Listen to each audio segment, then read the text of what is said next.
That's why there might be a lot of conversations online on like different platforms saying, "Oh, black women, this black women are masculine, black women are that," and that does make dating harder for black women. Really, it does make dating harder for them. Imagine this. Imagine you're a black woman in this society where there's so many stereotypes about you, stereotypes about, oh, the angry black woman, she's this, she's that, and obviously I saw a video on YouTube where there's that girl who's like, I think her name is Poorly Things, who was trying to say that statistically a lot of black women are fat. So obviously in our society generally, fat women are, or women that are overweight are considered as being unattractive. If you're labeled as these things and you're a black woman, people unconsciously start finding you unattractive. You might not even meet these criteria, all by virtue of the fact that you're a black woman. People are less likely to date you. So if you look at people's swiping habits on dating apps, Tinder, for example, Bumble, Plenty of Fish, what you're going to find out is that black women tend to be viewed as being the least desirable people, along with Asian men. Why do you think that is? There's a lot of negative stereotypes about black women, but there's also a lot of negative stereotypes about Asian men. So there's a huge correlation between our stereotypes and stereotypes that we have of people and their racial identity or ethnic or cultural identity to whether we find them desirable or not. Why is it that white men are doing better on dating apps than any other race? Because broadly speaking, there are positive stereotypes associated to being white. Though there's a colonial history to it, to be honest, but there is. So when someone is swiping and they see a white man or see a black man, they're more likely, if both people are of a similar level of attractiveness, on average,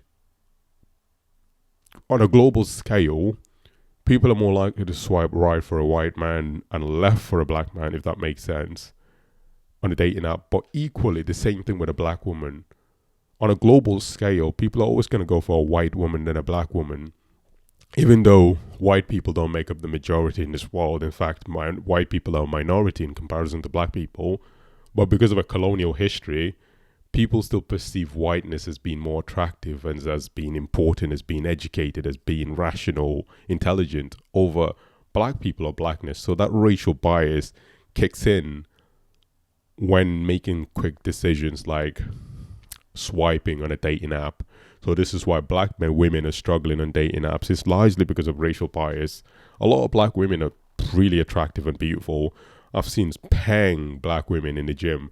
Bro, you've been to the gym and see all these women, bro, like bang black women. I'm like, bro, like I would marry this woman like literally now. I would be on my knees now. I don't even know her. I would ask her, I would propose to her literally straight away. That's how beautiful these women are. Black women. I'm not talking about racially ambiguous or mixed race. I'm talking about full black women. So there's a lot of attractive black women, but we have to break these racial stereotypes to be able to go anywhere with our own racial biases, honestly.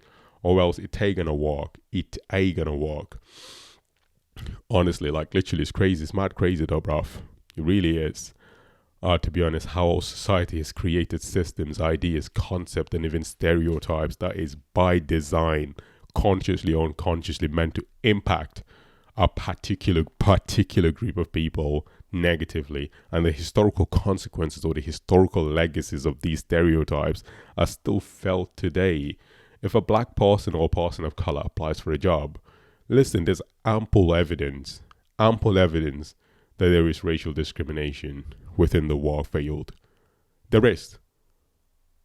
On average, if you're a person of color, especially if you're a black person, you're more likely to send in a lot more CVs than your white colleague. You might notice that you've graduated from university or college or something with your white peers, but you might notice that their CV is getting more attention than your CV, in spite of the fact that you had similar qualifications with them, you've had similar work experiences with them and all of that, and you've even got the same grade with these people. But guess what? Their resumes or CVs are getting more interest than yours. And I wonder why that is the case. There is a study that was done in America, but there's also that sort of study that was done in the UK. And the American version is more extreme. And what the American version found was that a white person with a criminal conviction was more likely to get a response for his job application, than a black person who doesn't have a criminal conviction. But on top of that, the black person has a master's degree.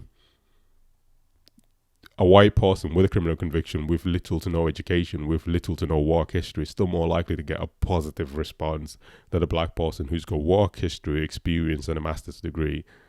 So there's no excuse for that. That is purely an example of structural and systemic racism, institutionalized racism, without a shadow of a doubt. A similar study that in Britain has been conducted in 2009 by the Department for Work and Pensions. And what these people found was that they had a group of people sending fictitious CVs, a group of applicants sending fictitious CVs, so like fake CVs basically. And the only difference between these applicants were their names. So there's a heavy correlation between some people's names and their race. So for example, if you hear the name Tyrone, by default you would assume Tyrone might be a black guy. Whereas if you hear the name Phil, there's a high likelihood that Phil might be a white guy, if that makes sense. All right, so when they sent in these applications, factor in all variables like experience, qualification, work history, and all of that being virtually identical, the people who are white were more likely to get a positive response or get a call back for an interview about 80% higher than anyone who had an Asian or African or black sounding name in general.